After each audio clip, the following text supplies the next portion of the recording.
ಉಪಮುಖ್ಯಮಂತ್ರಿಗಳನ್ನ ಭೇಟಿ ಮಾಡಿದ್ರಿ ಸರ್, ಏನ್ ವಿಚಾರ ಸರ್? ಹೊನ್ನಾಳಿ ನಗರದಲ್ಲಿ ಬಹಳ ಪ್ರಸಿದ್ಧವಾದ ಐತಿಹಾಸಿಕ ಹಿರೇಕಲ್ ಮಠ ಇದೆ. ಇದೇ ತಿಂಗಳು 27, 28, ಮಾರ್ಚ್ 1, 2 4 ದಿವಸಗಳ ಕಾಲ ರಾಜ್ಯ ಮಟ್ಟದ ಕೃಷಿ ಮೇಳ ಇದೆ.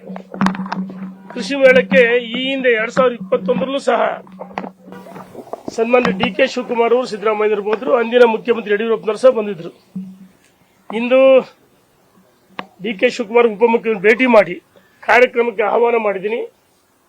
1ನೇ ತಾರೀಕು ರಂಭಾಪುರಿ ಮಠಕ್ಕೆ ಹೋಗ್ತೀವಿ ಅಂತ ಹೇಳಿದ್ರೆ, ರಂಭಾಪುರಿ ಪೀಠದಿಂದ, ಯಾಕಂದ್ರೆ ಹೊನ್ನಾಳಿ ಮಧ್ಯ ಕರ್ನಾಟಕ ನಡೆದಾಡುವ ದೇವರು ಅಂತ ಹೇಳ್ತಾರೆ. ಸುಪ್ರಸಿದ್ಧವಾದ ಮಠ, ಜಾತ್ಯತೀತ ಮಠ.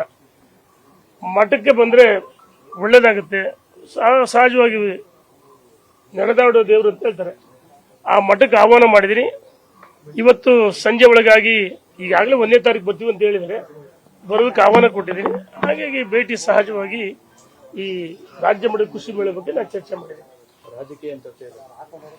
ರಾಜಕೀಯವಾಗಿ ಯಾವುದೇ ಚರ್ಚೆ ಅಲ್ಲ. ಮೊನ್ನೆ ಹೊನ್ನಾಳಿ ಸೇವಾಲಾಲ್ ಜಯಂತಿ ಬಂದ ಸಂದರ್ಭದಲ್ಲಿ ಅವತ್ತು ಸಹ ಬಂದಿದ್ರು.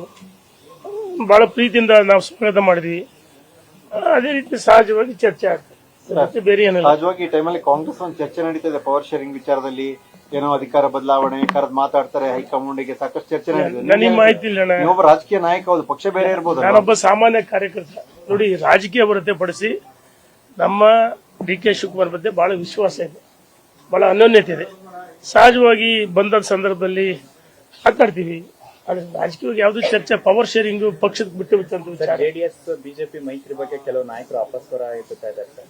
ಹಳೆ ಮೈತ್ರಿ ಈಗ ಒಂದು ಆಯಾ ಭಾಗದ ನಾಯಕರಿಗೆ ಮೈತ್ರಿ ಬೇಕೋ ಬೇಡ ಅಂತ ಅಲ್ಲಿ ಯೋಚನೆ ಮಾಡ್ತಾರೆ. ಅಂತಿಮವಾಗಿ ನಮ್ಮ ಹೈಕಮಾಂಡ್, ರಾಷ್ಟ್ರೀಯ ಪ್ರಧಾನಮಂತ್ರಿಗಳು, ರಾಷ್ಟ್ರೀಯ ಅಧ್ಯಕ್ಷರು, ರಾಜ್ಯದ ಅಧ್ಯಕ್ಷರು ಚರ್ಚೆ ಮಾಡಿ ತೀರ್ಮಾನ ತೆಗೆದುಕೊಂಡು, ಅದು ನನ್ನ ಹಂತದಲ್ಲಿ ಅಂತಲ್ಲ, ತೀರ್ಮಾನ ಮಾಡ್ತಾರೆ. Thank you.